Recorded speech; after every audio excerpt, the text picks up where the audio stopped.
Well, hi, thanks for coming today. My name's Kevin Feinstein, and today's talk is about foraging. Before we get into the details of that, I'd like to just take some time to share with you my story on how I got into this in the first place.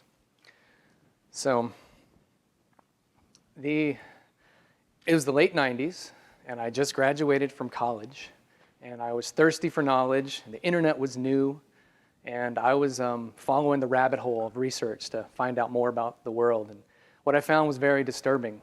What I found was we were destroying the planet by the way we were growing our food.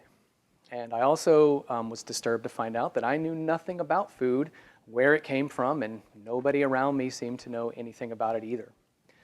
So I set out on a journey that I'm still on to find out all I could about food, where it comes from, and how to create a sustainable food system for our planet. So one of the facts that I learned in my research was that it takes up to 10 calories of fossil fuel to make 1 calorie of food. And also all these toxic chemicals and labor and input and energy and time and all these things went into growing even the most basic of food. And this just didn't seem right to me. It seemed like it was backwards because we need energy from the food in the first place to do all these things. So I was driving in the South, where I'm originally from, southern United States, and I was contemplating these things, and I made a discovery. And that discovery is that food just grows. I was, I know the picture's pretty small here, but I was, looking on the side of the road and seeing all the lush plants in the South and the weeds on the side of the road and the meadows and the forest. And I said, hey, those plants are growing and they don't need all these inputs and toxic chemicals and everything to grow. So I got an edible wild plant guide because I knew that some of those plants had to be edible in there. So in some ways, my journey began right then. But at the exact same time, I got into something called permaculture. And permaculture, if you're not familiar with it, is a design philosophy that mimics natural ecosystems to provide the needs for humans. And so it regenerates the environment at the same time, providing food and materials and things for us. And it supports itself just like a natural ecosystem will. One of the aspects of permaculture that I really was drawn to is called a food forest, which is depicted here. This is one that I designed in Lafayette. A food forest is like it sounds. You design basically a forest that eventually supports itself with all the elements of a natural ecosystem, but it's meant to provide food for people. So I was, very excited about all of this. I think this is the solution to all our problems right here. So I wanted to go out and put in food forests for people and put in gardens for people, and I did to some degree. And what I found was that the clients that I had, they would spend lots of time and money and energy to set up the gardens and plant the trees and all this, but when it came time to harvest, they just let all the food go to waste. So I was this is just, kind of like wasting my time growing, rotten veggies, so to speak. So I started focusing on the harvesting end of the whole equation, which ultimately became foraging. So you could say that I got into foraging because of all the rotten veggies. So, this harvesting end of the equation sort of became foraging from gardens and permaculture systems and whatnot. At the same time, I was very much a naturalist and hiker, camper, and every time I went out on my wilderness excursions, I noticed there was food growing everywhere. And I remember I had my edible wild plant guide with me, so I was eating a lot of these foods too. And I was like, there's all this out here, so we need to go out and eat all the food that's out there first before we start, trying to grow more. But this also brings us to, I think, what's the more common definition of foraging, which is gathering food from the wild. And I teach wild food walks, and I give, foraging tours, regularly for the last, 8 years. And I think that's what most people think of when they think of foraging. So we're just going to look at some images now and talk a little bit about that. I think it's the more sexy aspect of this equation that's more and more popular these days. So this is miner's lettuce. Many of you probably eaten that before. It's very delicious wild green that grows here in California. These are acorns from an acorn processing workshop that I gave a few years ago. These are hackberries, wild hackberries from the eastern U.S. This is me climbing up this huge hill to pick wild yarrow for beer brewing. picking wild huckleberries in the forest, getting lost in the dense wilderness, looking for rare edible mushrooms that only grow in the wilderness, such as the matsutake, taking it home and making matsu tacos, beach foraging for nettles and other greens and herbs, wild hazelnuts, so dark that the camera wouldn't focus and the forest was so dense. And this is yellowfoot chanterelles next to a wood rat's nest. Wild persimmons in the East Coast that I had to basically go through a field of ticks, chiggers, and poison ivy to get to. And this is here in California in the springtime, a whole field of edible greens and flowers. Most everything you see there is actually edible. But let's not get ahead of ourselves. I think we should be realistic. Foraging as such, gathering food from the wild, cannot feed 7 billion people. At best, it can feed 10 to 100 million people. And over-harvesting and improper foraging can be very ecologically devastating. There's no question about that. So, overfishing the world's oceans is a, huge concern for global ecosystems. Someone armed with a little bit of knowledge can go in and do a lot of damage really fast, picking the wrong thing and not being aware of the life cycle of the plants and things that they're foraging. So, another very poignant example is this creature, which is no longer with us. This is the passenger pigeon, which is now extinct. Many say it was made extinct through over-foraging because it was a delicious bird and it was regularly eaten. Other people say that it was because of habitat destruction is why the passenger pigeon ultimately went extinct. I would say that felling of the old-growth forest and that habitat destruction is a form of over-foraging and improper foraging. So there's no question that, I could give a whole talk on the dangers of this and how we don't need increasing numbers of people going into the few wilderness areas we have left and, decimating those places. But there's a whole other end of the equation that I do want to talk about, which is something I call regenerative foraging. Regenerative foraging is, as it sounds, which is foraging practices that actually regenerate the plants that you're foraging for and increasing biodiversity in the greater ecosystem. This was practiced by native peoples all over the world for thousands of years. There's just countless examples of this. But I'm going to give you one really simple example based on a California wildflower. This is the Brodea. It's a native California wildflower, and it produces a corm about this big, or bulb, that's edible. And many native peoples, it was a staple of their diet, like potatoes are for some tribes. And the act of harvesting it, they used a digging stick. So they would dig into the ground, and they'd loosen the soil, and then they'd pull out the corm and put it in their basket, and then the little cormlets would break off and fall into that loosely dug soil, and then it would help the populations of the plant spread and grow. So the act of cultivation and the act of foraging were one and the same.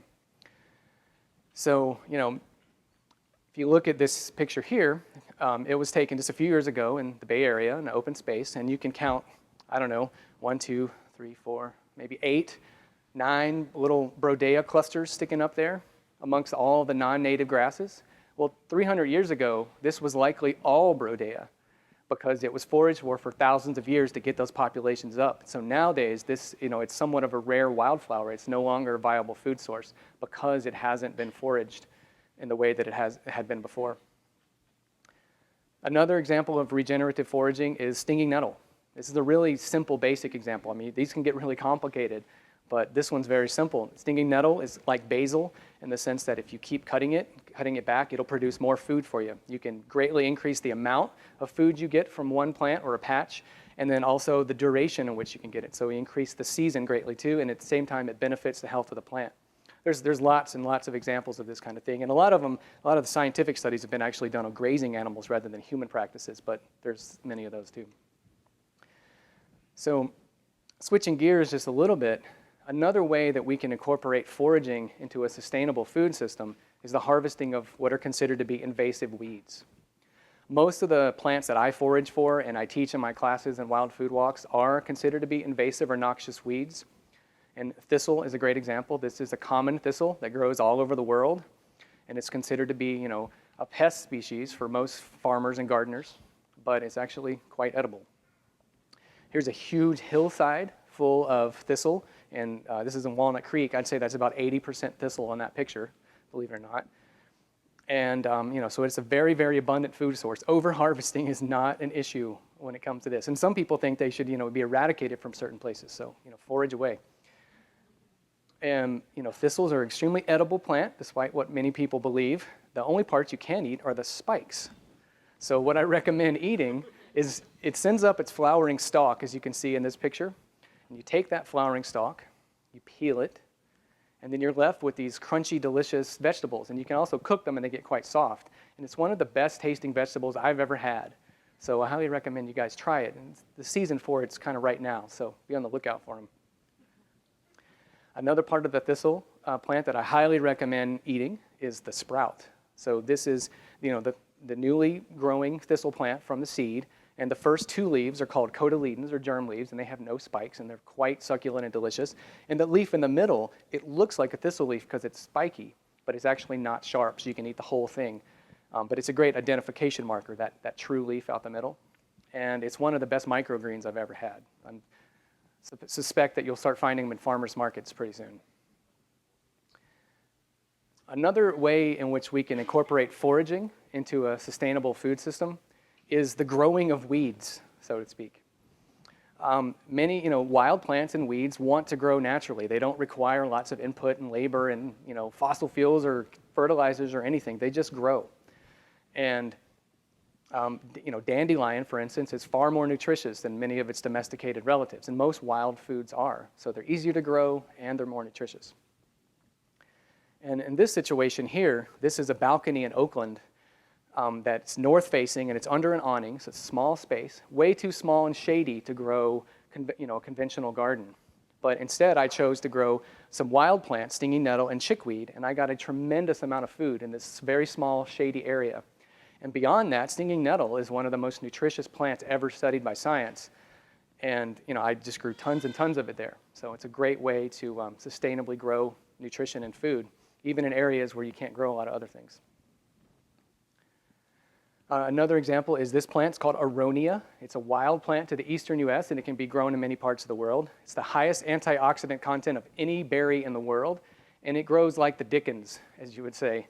It just produces copious amounts of berries, even on a small plant like this. It's very, very drought tolerant. It's cold tolerant.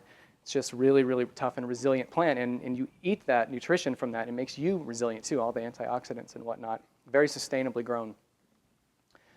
Another way we can incorporate foraging into a sustainable food system is foraging for the unused fruit in the urban wilds. There's food growing all around us. I mean, here in the South Bay, there's citrus like everywhere that's being completely unused. Here's some cherry plums in the streets of Oakland, and here's some more cherry plums by the ball field in the suburbs of Lafayette. And here's wild elderberries growing right out of the Iron Horse Trail in Walnut Creek. But there's apples and pears and pomegranates and persimmons growing all around us, and most of that actually does go completely to waste. So that's a great place to forage. I know it's not as sexy as wild mushrooms in the dense forest, but it's definitely a food source, and it's sustainable because it's being wasted for the most part. This is very near downtown Walnut Creek, and this is a trail, and on this side, it's full of all sorts of edibles, including salsify, or salsify, which is the plant you see very featured there. And on the back over here is where, unfortunately, they doused the whole area with herbicides and killed everything. So it just kind of shows you the juxtaposition of what typical landscaping thinks is a good idea and what a forager thinks is a good idea, because this is all food pretty much right here. I mean, it's like an acre along that strip, at least, of just pure food. So just a transition here to close. The foraging movement has grown by leaps and bounds over the last 4 or 5 years. I've witnessed it firsthand. So there's more and more foragers out there trying to do this and getting into it. The biggest problem we have is access to places to forage. Parks and public spaces, for the most part, it's completely forbidden. So it's either done illegally or on private land, which is also kind of hard to come by places to do that. So, I suggest creating a permit system similar to a hunting fishing license. I think that would alleviate a lot of the tension around this subject. But beyond that, I want to suggest something a little bit more bold, which is the creation of foraging parks. So a foraging park would be like a normal park, but it would be a place where wild plants are planted or allowed to grow, that you can choose the species you want, or you can just let the species develop, and people are allowed to come in there deliberately to forage. And one thing I've learned about this over the years is people that want to connect to nature and the natural world, I don't think there's a better way to do it than eating wild plants and connecting in that kind of way, foraging. So that may sound like a fairy tale, but Seattle is working on this right now. They're developing a 17-acre food forest very near town where people can go in and eat the edible foods and fruits and things and gather them. So it's my contention, after years and years of research on this subject and devoting my life to it, that if we're going to have a sustainable food system of the future, it's going to look a lot more like foraging than it is farming. Thank you.